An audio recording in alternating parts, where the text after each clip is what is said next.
father good oh, my father good oh, hey oh my father good oh, my father good oh, my father good oh. And in the morning go to the farm to bring a food for me.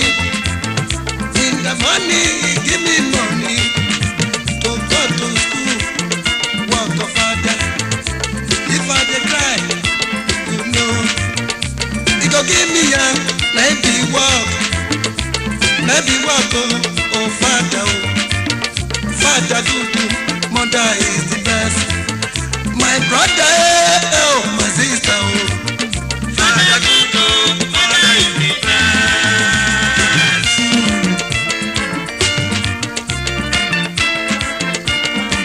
You know, father is good, but mother is the best.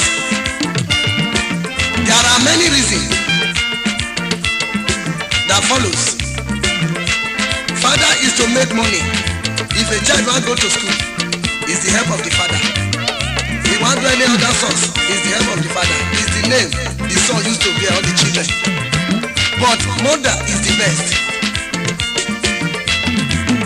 My brother, oh, my sister, oh. My mother, oh, mommy, my mommy, oh, yeah, my mommy, you conceived me for 9 months, oh, mommy, you suffer for me, you conceived me for 9 months or 10 years, which is 10 years, you no feel it, you drink the medicine, you drink the one they not drink, because of me, mama, you give it back to me. That's all you can have me. You give it back to me. That's all you can carry me. If I know it, my mother no go eat. If I no drink, my mother no go drink. If I no sleep, my mother no go sleep. If I no bath, mother no go bath. If I no bath, my mother no go bath. If I dey cry, my mother go dey cry yo. Oh mommy, oh mommy. Mommy, oh, mother is the best. My brother, oh, my sister, oh. Father, father is the best. If I'm waiting now, now, Yanu Tobago, Yanu Lele, yo, Nene, Ulaya Nale, Yaginana, yo, Tobago, Yanu Tobago, Yanu Lele. Yagbe, yo, nene noje, yanu tobago, yanu leleme. My brother, oh, my sister, oh.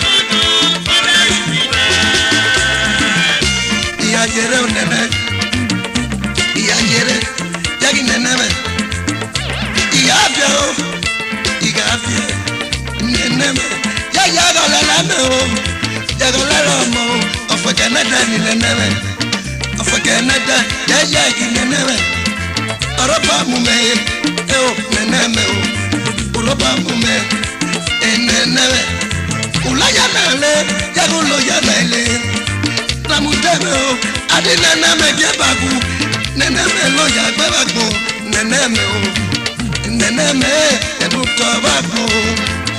My brother, oh, my sister, oh.